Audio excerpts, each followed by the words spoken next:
Start recording. So today we'll be discussing about pneumonia. Now, as such, the most basic definition of pneumonia will be it is an acute inflammation of lung parenchyma distal to terminal bronchioles. Right? I hope what you know what is terminal bronchiole. Right? If you see your tracheobronchial tree, from your terminal bronchioles, you'll have respiratory bronchioles all the way up to your alveoli.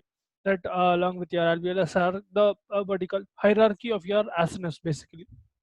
So what goes on from your main bronchi to your terminal bronchi, then to your respiratory bronchi and all of that. Refer anatomy and physiology once, just before, in case you are having a doubt what is terminal bronchiole. But now, what causes pneumonia? This is basically an inflammation. Now, this inflammation can be due to infection. It can be due to what do you call blockage as well. Generally, almost 95% of the time, it is infection. That too, in that 95%, almost 90% of the time is bacterial. So the most common cause of pneumonia will be bacterial pneumonia. All right, bacterial pneumonia again will be divided into lobar and bronchopneumonia. We'll get into that slowly. So coming to pneumonia, what causes pneumonia is basically four main causes. All right, let me put it. So there is a problem in inhalation, or there is aspiration from nasopharynx, obviously from nasopharynx. So inhalation problem is basically where something is blocking, or there is a impairment in proper inhalation of oxygen, right? That is one cause. Aspiration is when contents of your git are going into your lung. So if someone is coughing up very vigorously, or let's suppose when there is gastric reflux, okay, basically the contents of your stomach is going all the way up to your nasopharynx, and they are entering your trachea. So whatever is there in your esophagus, those secretions are going into your trachea. This can be acid that is refluxing up, this can be secretion from your esophagus altogether. Either way, that secretion should not be present in your lung. Right? Normally, if what you call your lung parenchyma and your lung tissues are working properly, this will not happen. But in pneumonia, there is a problem in the normal mechanism of lung as well. We'll explain that. But aspiration is one cause of pneumonia, wherein contents of your GIT will go into your trachea and ultimately cause damage. All right, inflammation, acute inflammation. Then there is hematogenous spread, where there is infection in your blood that is reaching your lung, and there is direct spread from adjoining organs. Direct spread from adjoining site of infection, adjoining infection. So see, the first one is inhalational, where there is a problem in inhalation directly. These are the causes, okay? So, or you can also tell this is how the disease will start, pathogenesis. Okay. Now, inhalational is, as I told you, there is a problem in inhalation because of several reasons. We'll get into that. Aspiration is when someone is what you call inhaling the contents of the GIT, gastrointestinal tract. Hematogenous is when there is an infection, septicemic condition, or if there is an infection in your blood strong enough to cause an infection in your there is an infection in your blood strong enough to cause an infection in your lung, or all right, hematogenous spread, easier to understand. And direct spread from adjoining site, meaning let's suppose someone has an infection in their heart, okay, they have endocarditis, pericarditis, or myocarditis, or there is a infection in the thymus. Any adjoining structures around your lungs, anything that is close to your lungs, from there your infection is entering the lung. That is also one way through which pneumonia can occur. All right. Now, if you take a normal acinus, or if you take a normal alveolus, let's suppose this is a normal alveolus. Okay, I'll take one standard alveolus. Now, normally you will have here the lining of your alveolus. Okay, I'll draw till here only so that you can understand instead of drawing the whole thing. What type of tissue is present here?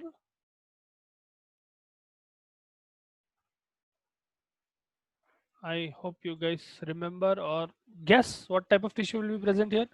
Cilia will be present, obviously. Are you guys able to hear me? The three of you, but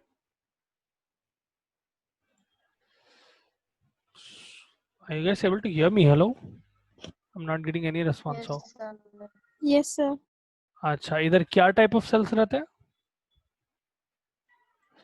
Wild guess. So you have pseudostratified ciliated epithelium here. Okay. ये ciliated रहने का function क्या है? Because this is ciliated, what will happen is whatever particle, external particle or mucus that is coming into picture, let's suppose I'll draw a particle using orange color. Okay.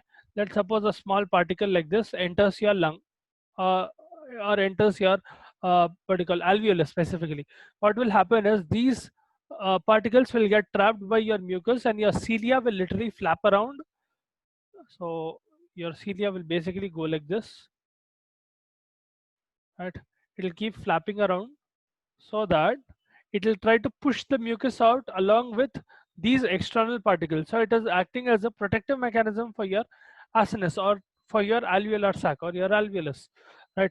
Whenever there is a cilium and it is whenever there is cilia and it is working properly, what they will do is they will tend to push these things out towards that direction, towards your nasopharynx and out through the cough. Basically, that is one protective mechanism in your lung. Okay, let me write it as first protective mechanism is cilia, right? Second protective mechanism, cough reflex. So whenever you inhale, if you intentionally or unintentionally inhale a irritating agent, okay, inside your lungs, your cough reflex will immediately come into picture and you will start coughing very vigorously till that object or that dust particle or something which is irritating your mucosa that comes out. Right now, cough reflex is very important for you, especially when some foreign body, let's suppose when you're eating food as well, let's suppose one small grain of rice or something like that goes to your trachea instead of going into your esophagus, you will immediately start coughing to an extent that you will cough the what you call rice, the piece of rice out, right? That grain of rice out. So cough reflex is another protective mechanism. Then you have your mucosal immunity, specifically IgA antibodies.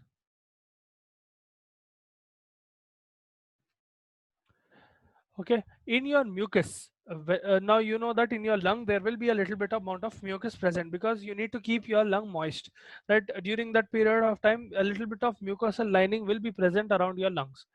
Let me draw mucus in this way.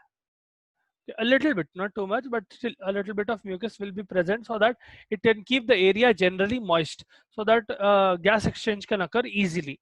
In that mucus you will be able to find this type of antibody, which is a natural protective mechanism of your body. Another, the last part will be, you will see small macrophages here. All right, these macrophages are called alveolar macrophages because these stay particularly in your lung. They will not move around here and there, they will not enter circulation, and they will not move around to other organs. They will stay exactly put in your lung. So these are called alveolar macrophages. Okay, alveolar, I'll write it as acha, macrophages. Okay, so this is these are the four main protective mechanisms for your lung. Now in pneumonia, what is happening is one or all of these mechanisms are failing. So this fellow, your cilia is not working properly, or your cough reflex is not working properly, or alveolar macrophages are not doing properly their job properly, or IgA antibodies are being suppressed, or all of them are occurring together in combination or individually. Basically what will happen is if they are not working properly, inflammation will progress. यहाँ तक समझ में आया क्या हो रहा pneumonia में? There is acute inflammation. The two most common causes for inflammation will be these two: inhalational and aspirational. Okay, there is a problem in inhalation and or there is aspiration of some foreign material.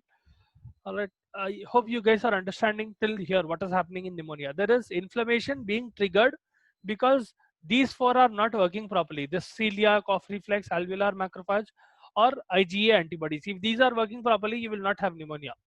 All right, I hope you guys understood till here. From here on out I'll get into pathogenesis, or how there'll be problem development in these four. Okay, let's suppose we are talking about cilia first. Cilia gets damaged, your what you call lung cilia, they will get damaged when someone smokes. Okay, whenever someone is a smoker, what will happen is bacteria will tend to colonize very easily, because the smoke or the smog from bacteria, the heat from the bacteria will literally destroy the structure of your cilia. This cilia, because they are being destroyed, they'll not be able to push out foreign material outside. Even if foreign material comes in, these cilia will not be able to push that foreign material outside. So that is one way through which cilia can get impaired, and one mechanism through which you can get pneumonia. So cilia is covered. Okay, generally occurs in smokers. Very rarely you will have a condition called cartigenous syndrome. Cartigenous syndrome is a genetic condition in which the patient's cilia is immotile, meaning your cilia generally kaisa rehta. Let's suppose I take a cross section of your cilia, you will see small microtubules. This you studied in intermediate, but just to recall, you will have 9 pairs of microtubules like this in your cilia, at 1 2 3 4 5 6 7 8, and let's do 9. 9 pair of microtubules like this, and 2 microtubules present in between. Right here you will have small dynein arms present and actin fibers present. Okay, like this. These will basically use ATP and they will flap around. So they will, let's suppose this is a normal cilia which is straight. It will make cilia move around in a wavy motion, because this cilia is moving around like this. Okay. These small actin and dynein arms that you see here, they will make cilia move. In a condition called cartigenous syndrome,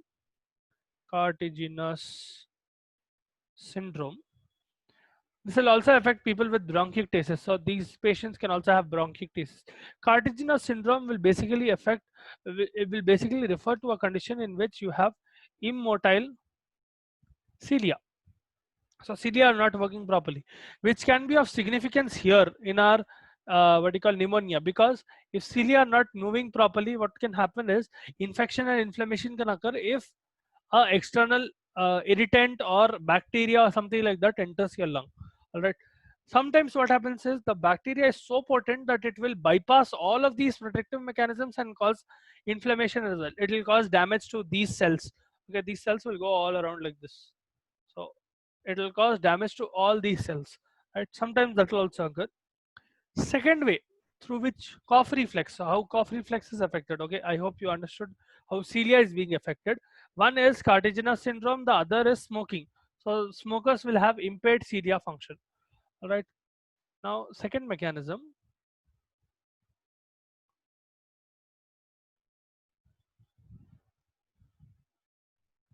Oh dear.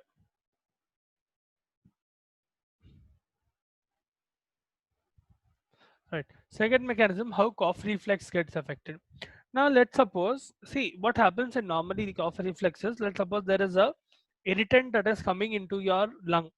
What will happen? There is a small nerve called vagal nerve present near your lung. Okay, in your lung. There's an innervation of vagal nerve in your lung, the 10th cranial nerve. Okay, this works by acetylcholine. I told you recently, a vagal nerve will work by acetylcholine, and it will have one innervation in your lung as well. Okay, this looks like 11.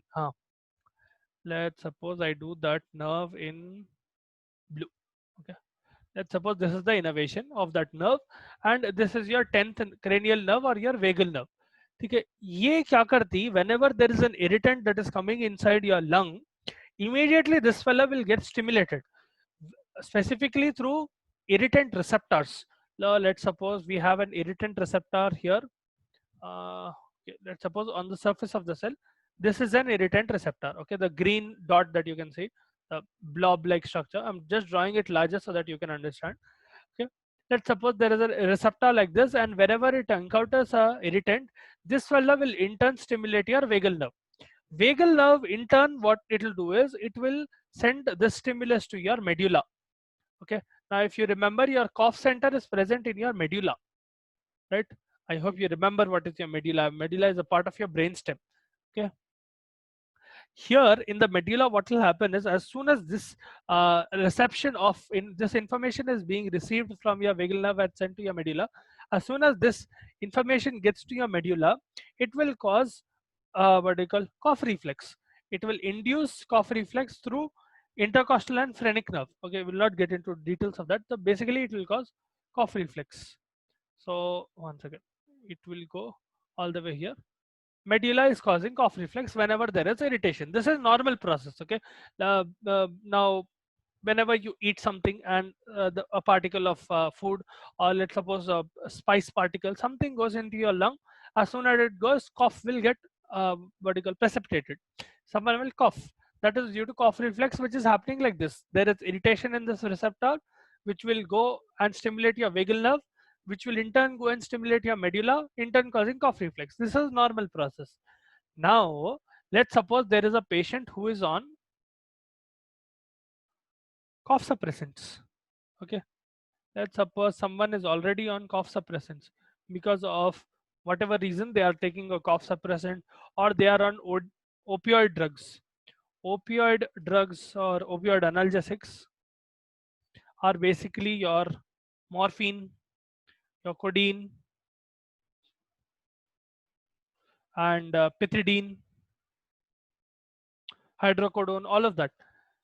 If the patient is taking these, what will happen is also alcohol, if they are taking any sedative or anything that will affect cough, what all of these will do is, let me put alcohol and sedative as well.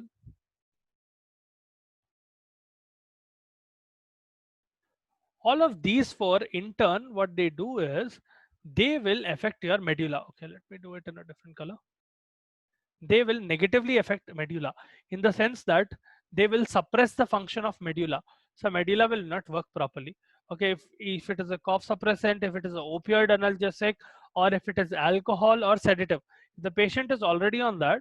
In these patients, medulla is being suppressed. If medulla is suppressed, what will happen? Cough reflex does not occur. Right? Even if there is an irritant that is coming in, let's suppose I have a big ass irritant that is coming. Let's suppose an irritant like this comes into your lung. This fellow is entering into your lung. Normally, if your medulla is working properly, this should immediately be what you call thrown out. It should immediately be coughed out because medulla is working properly. Now, in this condition, when a patient is already on cough suppressants, basically drugs that will suppress cough, or opioid analgesics like codeine, morphine, or opioid analgesics are given to patients who have a severe amount of pain. Okay, terminal cancer patients, things like that. Alcohol, so if someone has drunk alcohol, or if they are on sedatives, in all of these conditions, what will happen is medulla will get suppressed. When medulla gets suppressed, you will not have any more cough reflex. If there is no cough reflex, this foreign body, especially if this foreign body is a bacteria, or if it is any foreign body, this will trigger inflammation. It will enter into your what you call lung. It will enter in your alveolar sac and alveoli, and any foreign body, if it is present, it will immediately trigger inflammatory reaction. That inflammatory reaction will be a pneumonia, right? That is how what you call impairment of cough reflex will lead to pneumonia. Now, the last second mechanism, alveolar macrophages. Now, alveolar macrophages are generally present in your lung, and they are responsible for maintaining basically cleanliness. Think of them as watchmen of your lung.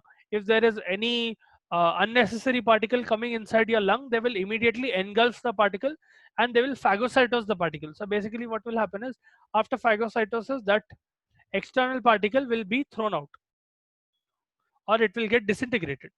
Okay, either way, we discussed about phagocytosis briefly in your inflammation, right? If you remember, remove this a little bit so that you can,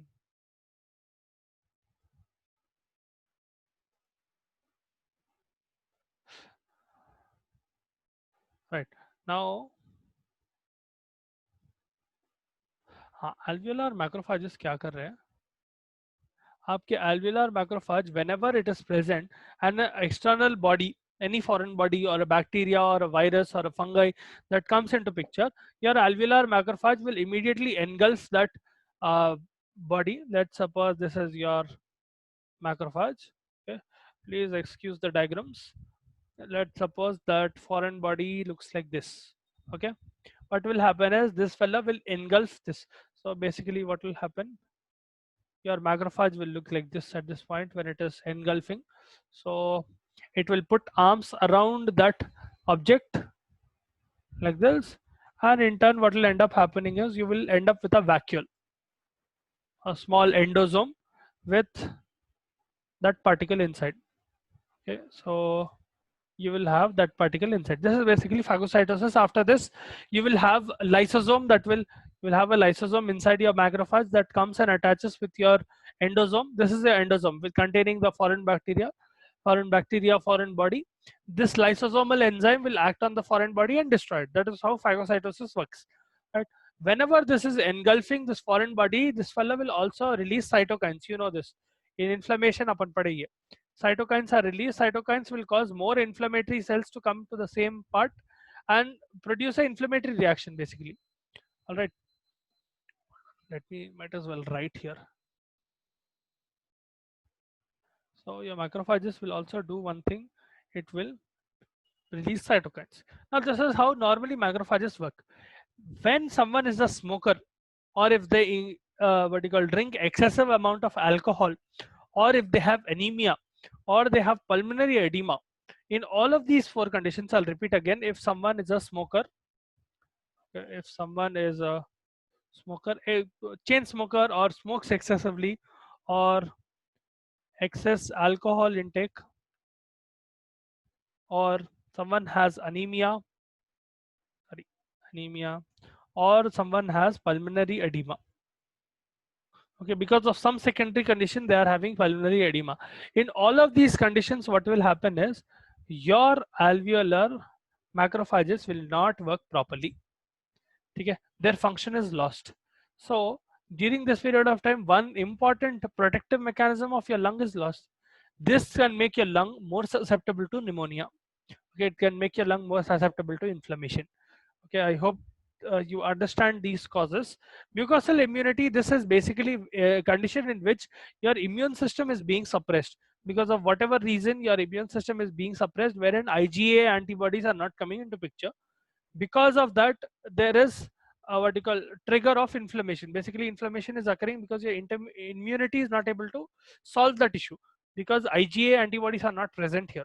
Normally they should be. Let's suppose they have some other condition in which IgA antibodies are not being produced, or they are being destroyed, or whatnot. Basically this fellow is not being found in your lung. Right? In that condition, inflammation can be triggered as well. Okay, these are the four main causes through which, or how failure of protective mechanism can lead to what pneumonia. I hope you understand this part. You So, have, bolo. can you repeat the mucosal immunity again? Mucosal immunity. Abcha. Normally speaking, your lung should have mucosal immunity. It should have IgA type of antibodies, right? In the mucus that is present. I told you a little bit of mucus will be present in your lung, so as to maintain a little bit of moisture in your lung, so that you can breathe easily. The air also that you breathe in and breathe out, if you ever observe closely, let's suppose you take one what you call dark object, or you take a glass and you breathe out on it, you'll be able to see water vapor kind of structure, right? You'll be able to see a little moisture on that glass, or on that dark object. That is because the air that you breathe out is moist, right? If your air is dry, you'll not be able to breathe properly. That is why mucus is present. Now in mucus you will have IgA type of antibodies. Now let's suppose the patient is on, I'll write here, okay, if the patient is on immunosuppressants. So basically, let's suppose that patient is undergoing a graft surgery, or a graft transplantation reaction, transplantation surgery, or they are having a condition like osteoarthritis where their immunity is hyperactive and you have to give immunosuppressants, or they have cancer and you are giving immunosuppressants. In all of these conditions, what will happen is your IgA antibody level will decrease in your lung. Okay, either they are being destroyed in your lung, or their number is decreases in your lung. Because of this, your mucosal immunity will go down. The immunity that is provided by your IgA antibodies will decrease. This basically makes your lung more susceptible to pneumonia, right? If there is a bacterial infection at this point of time, it is much more easier for the bacteria to come and cause damage, because the IgA antibodies are not present. This fellow cannot call other antibodies. This fellow cannot trigger inflammatory, or this fellow cannot trigger an immune response. This happens basically because your IgA antibodies are not present there. This is generally because of a secondary condition. Those secondary condition is basically a condition in which your immunity is low. Okay, this can be due to fever, this can be due to viral infection, this can be due to any other cause, in turn making that patient more susceptible or more vulnerable for pneumonia. All right, I hope that answers your doubt. Thank you, sir. Okay, anyone else, if you have doubts, please feel free to ask me. Okay, all three of you. Right, coming to, बाद में याद आता, देखो बेटा आप भी classes attend नहीं कर रहे, बाद में सर पीट लेना पड़ता है ये समझने के लिए.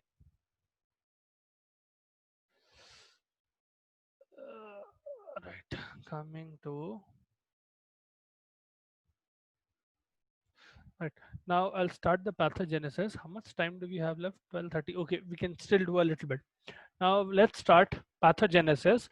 We'll do the bacterial one first. Okay, that is the most common one, through which you can understand very easily how pneumonia is progressing. Okay, let's suppose I'm talking about bacterial pneumonia specifically.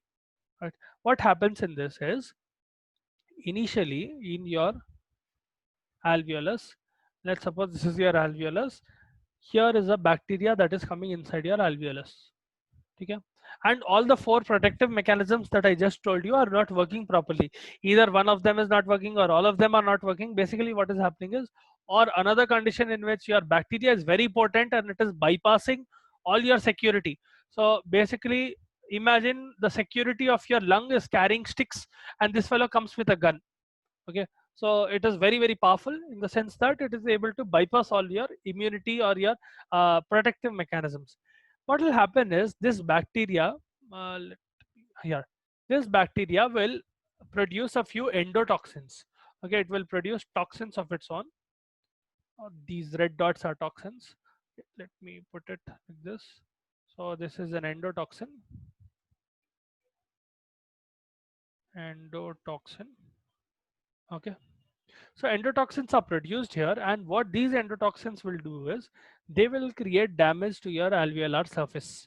Okay, so these small X marks that you can see, imagine them as damage being created on the alveolar wall. Okay, on your alveolar sac or on your acinus. Okay, in your lung, if I'm taking one small section, let's suppose आपके right lung में आता ऐसा रहता ना आपका lung. ठीक है, generally ये अपन लोबार निमोनिया डिस्कस कर रहे हैं. Bacterial generally will be lobar type. Okay, meaning one lobe will get affected. So if I'm telling, generally middle or lower lobe, upper lobe उतना affect नहीं होता, but होता कभी कभी. Let's suppose middle lobe में हो रहा. Okay, right lung के middle lobe में हो रहा, this area is being affected. Okay, the area that I'm scratching. Now in that, if I enlarge, I'll be able to see what is happening like this. If I take one particular alveolus, in that I will see endotoxins damaging the alveolar surface, and what will happen is the nearby blood vessel will start getting affected. Because of this damage, what will happen is, one second, let me draw it in this way. Orange से draw करेंगे, orange दिखता, blue से draw करेंगे जनता. What will happen is, whenever this damage is being created, leukotrienes will get secreted. Specifically, leukotriene B4. Okay, you will have other types of leukotrienes as well, C4, E4, D4. But for now, here, let's suppose leukotriene B4 is being released. As soon as there is damage here in the endotoxins, through endotoxins on your alveolar surface, this damage, what will happen is, these cells will start secreting leukotrienes. These leukotrienes will go to nearby your blood vessel. Okay, and they will act as a chemotactic agent. So they will act as a chemotactic agent. If you remember, chemotaxis is a condition in which, or whenever I tell something is chemotactic, it basically means that it will attract other immune cells to that spot. So you know, in your blood you will have macrophages, you will have neutrophils, you have immune cells just flowing around, right? Circulating macrophages, circulating neutrophils, eosinophils, WBCs, all of that. What this fellow will do is, leukotriene B4, this will attract all of these immune cells to this spot. Basically, it will attract these immune cells to the spot of the injury. okay, to this spot. So this is what leukotriene B4 is doing. First of all right, यहाँ तक समझ में आया? First there is bacteria coming in, it is releasing endotoxins. Because these endotoxins will go and cause damage to your alveoli in turn will start producing leukotriene B4. Leukotriene B4 will in turn go into your blood vessel and act as a chemotactic agent, where it is attracting other immune cells.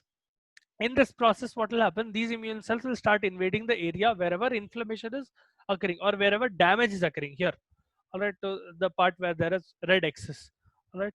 So because of this, what will happen is, now along with leukotriene B4, I told you 3 other leukotrienes will come into picture. I hope yahan tak samajh mein aaya, right? Let me erase this. And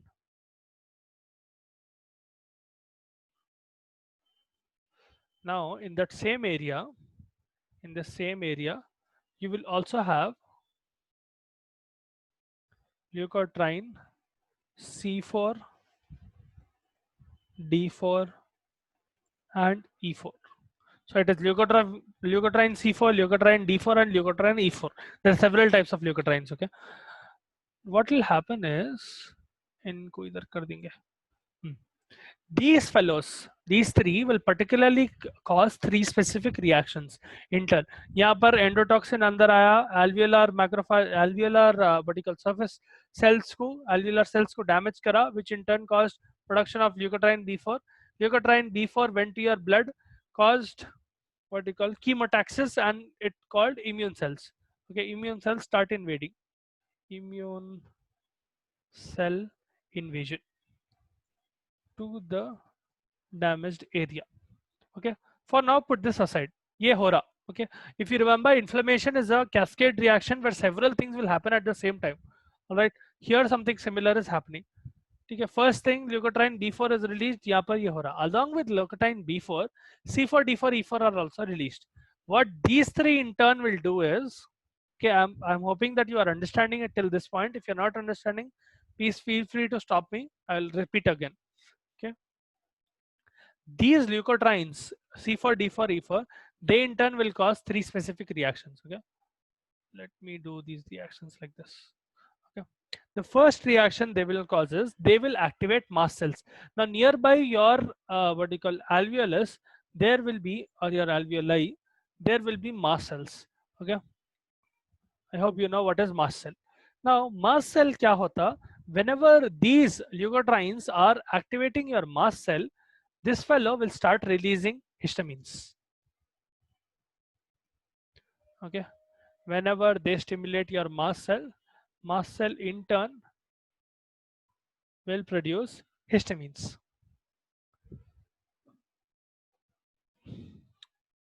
Now what is the significance of histamines? Histamines ये area में क्या करते? They will cause vasodilation.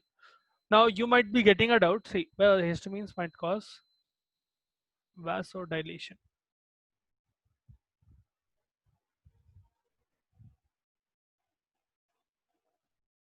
They will cause vasodilation. Okay, they will also increase and increase vascular permeability. Meaning vascular permeability increase हो रही बोले तो इधर क्या हो रहा? If I take that same blood vessel, it will change like this. Okay, I'll just draw that change in one wall. So basically what is happening is, the cells, endothelial cells of your blood vessel will start having small gaps in them. Okay, through these gaps the contents of your plasma will start leaking out.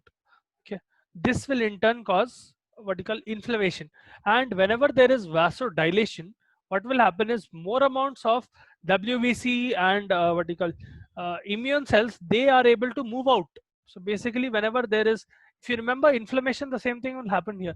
It is basically facilitating diabetes to occur. It is facilitating more immune cells to go to the area of injury and cause inflammation. Now you might get a doubt, I hope you get a doubt, that sir, you told during asthma that histamines cause vasoconstriction, and here you are telling it will cause vasodilation. How so? I hope you got that doubt. If you didn't get that doubt, you should get that doubt. I'll answer that doubt for you. Now histamines in asthma, I told you, in asthma or asthmatic reactions, what will happen is whenever there is histamine release, it will cause vasoconstriction,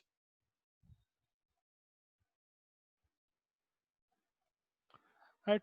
And whenever there is pneumonia, in this case, when there is pneumonia, I am telling it is causing vasodilation. How so? Vasodilation. Okay, one thing you need to remember is, if you remember when we discussed about PPIs, proton pump inhibitors and H2 blockers, if you remember, upon pharmacology में थोड़े weeks पहले we studied what are omeprazole, what is ranitidine, what are drugs that can be given to decrease stomach acid, right? I hope you remember that. In that I told you H2 blockers. If you remember H2 blockers, something called ranitidine is used to decrease the production of acid. Now, this H2 represents a type of receptor. Yesterday, when we were discussing about what we were discussing about, याद नहीं आ रहा मेरे को क्या discuss कर रहे थे? We were discussing something in pharmacology, no? Asthma, right? In that, when we were discussing beta 2 sympathomimetics, or when I was telling how adrenaline works, I told you there are four receptors: alpha 1, alpha 2, beta 1, beta 2, and beta 3 as well. Beta 3 was not mentioned there, but these are the five types of receptor through which adrenaline will work. Right? This is what I told you. Your histamine will also work through several types of receptors. Those will be H1, H2, H3, and H4. Okay. Here for us, significant ones are H1 and H2.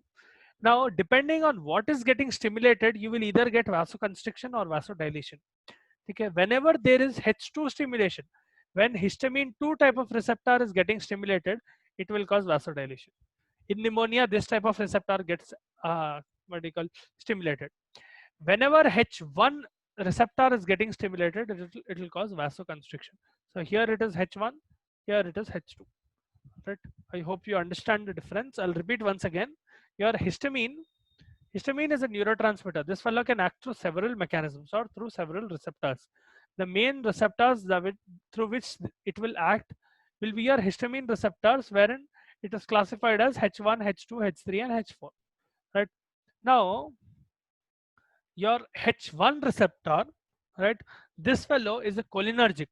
Okay, it will basically cause effects like acetylcholine, meaning whenever there is H1 stimulation, it will cause vasoconstriction, and whenever there is H2 stimulation, it will cause vasodilation. In pneumonia, what will happen is H2 will get stimulated rather than H1. That is how you get vasodilation. All right. I hope you understand this concept till here. We'll continue day after tomorrow. This less than 1 minute left. All right. Any doubts in today's class? No, sir. चलो ठीक है तुम No, लोग sir. ठीक है. I No, hope you sir. really understand everything. See you on Monday.